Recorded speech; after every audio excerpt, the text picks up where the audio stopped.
안녕하세요. 일터 묵상 시청자 여러분, 이건호 목사입니다. 오늘 짧게 나눌 묵상 말씀을 읽어드리겠습니다. 누가복음 12장 31절에서 33절입니다. 다만 너희는 그의 나라를 구하라. 그리하면 이런 것들을 너희에게 더하시리라.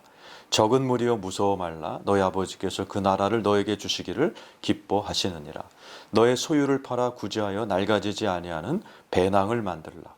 곧 하늘에 둔 바 다함이 없는 보물이니 거기는 도둑도 가까이 하는 일이 없고 좀도 먹는 일이 없느니라. 오늘 이 말씀은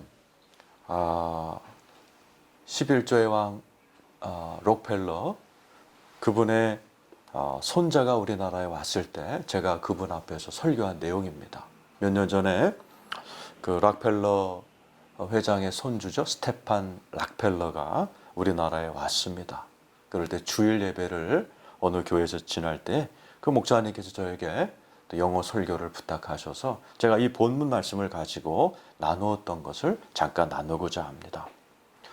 사실 그분에게 설교한다는 게 흥분이 되고 그래서 우리 장로님들 몇 분을 데리고 제가 이제 그 교회로 갔습니다. 그분 전기를 읽어보니까 11조 왕이었던 존 C 록펠러죠, 할아버지. 그분 몇 가지 습관이 있었다고 그래요. 항상 주일 예배 드릴 때 맨 앞에서 드렸다 그럽니다. 그래서 가면서 제가 그랬어요. 이 손자도 그럴까? 장로님들하고 내기를 하면서 올라갔는데 진짜 맨 앞에서 성경을 펴놓고 공책을 펴놓고 설교 내내 노트를 하면서 설교를 듣는 모습이 감동적이었습니다.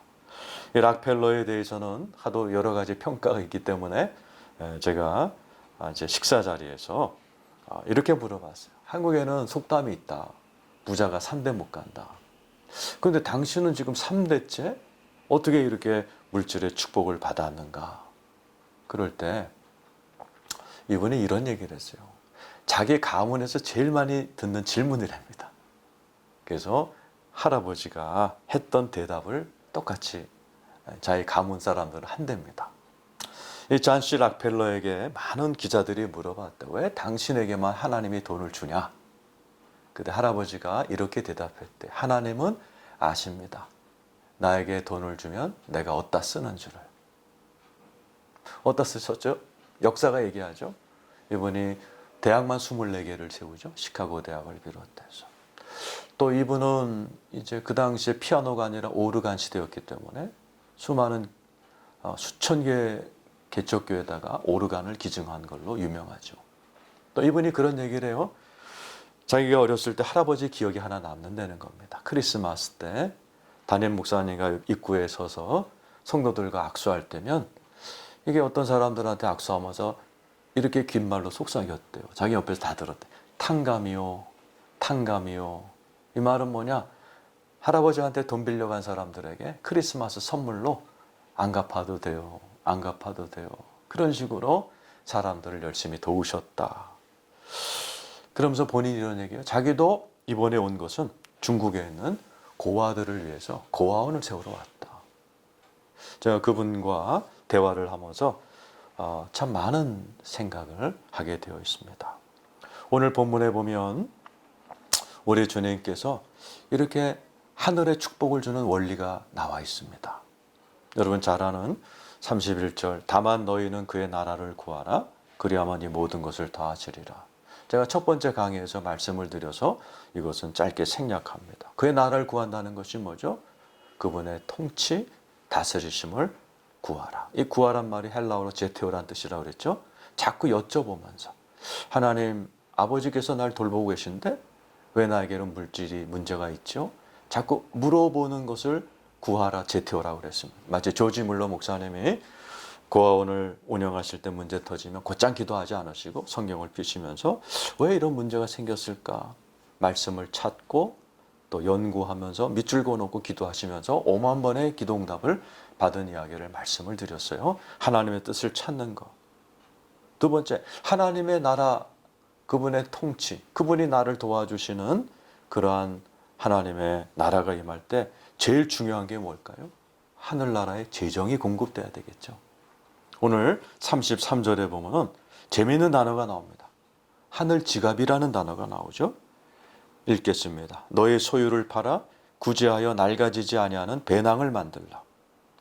이게 배낭이라고 번역된 이 헬라어는 발란치아라는 단어입니다.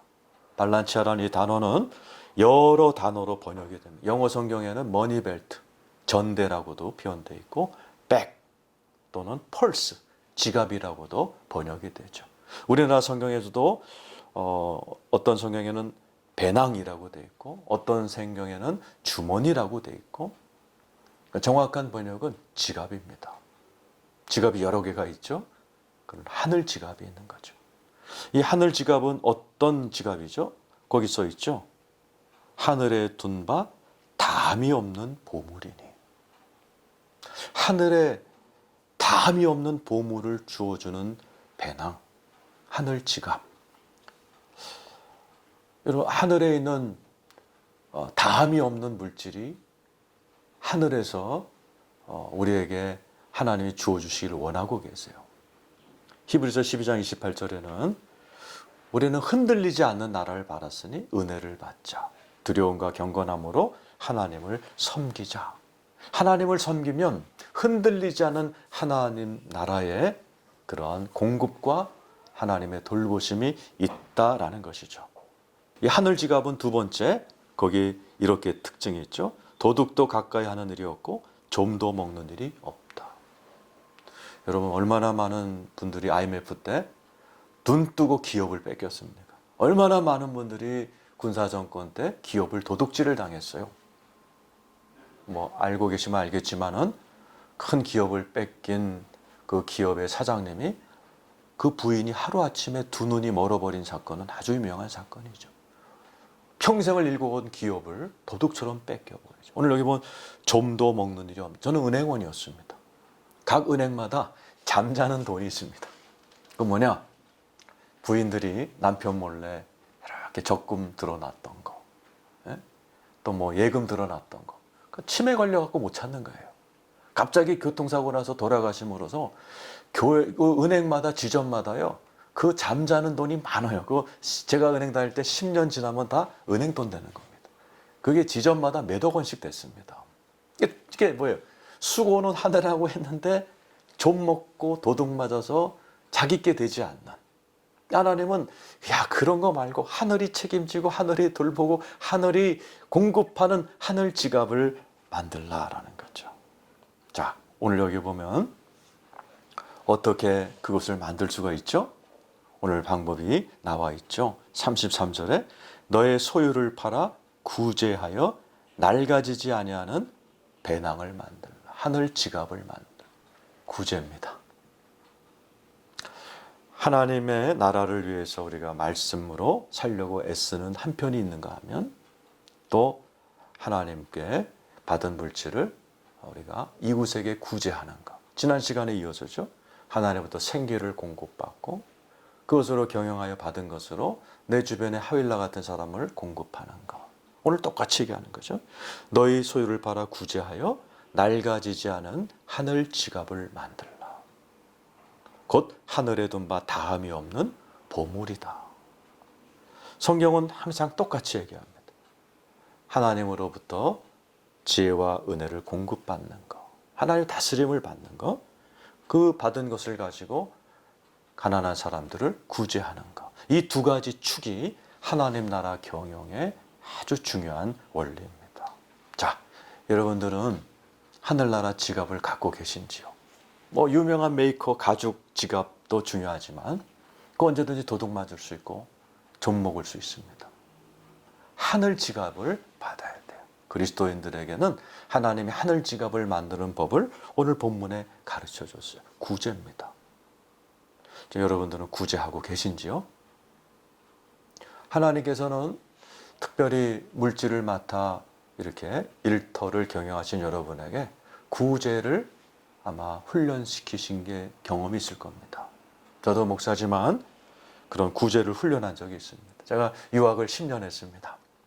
늘 쪼들렸지만 갑자기 아버님의 유산을 받아서 조금 윤택해진 적이 있습니다. 그때 기도하는 가운데 하나님께서 이렇게 말씀하셨어요.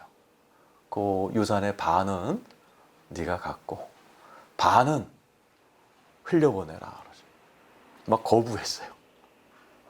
그러나 하나님의 감동이 너무 강했기 때문에 매달 $1,000, 그 IMF 때 1달러에 막 2,000원 할 때 매달 $1,000를 하나님이 감동하는 사람에게 구제하기 시작했어요.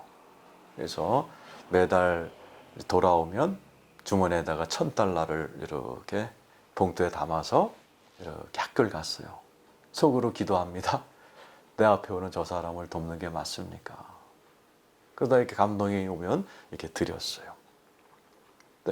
어떤 목사님을 제가 드렸어요. 근데 그 목사님이 그 봉투를 받으시더니 막 기도를 하시더라고요.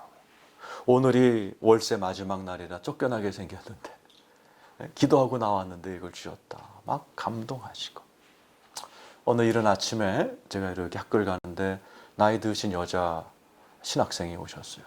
그분에게 주라는 감동이 와서 이렇게 드렸는데 그분이 주저앉아서 우시더라고요. 왜 그러냐 그랬더니 자기는 이혼을 하고 50이 넘어서 신학교를 왔다는 거예요. 아무 교회도 써주지 않는데 이혼한 전도사.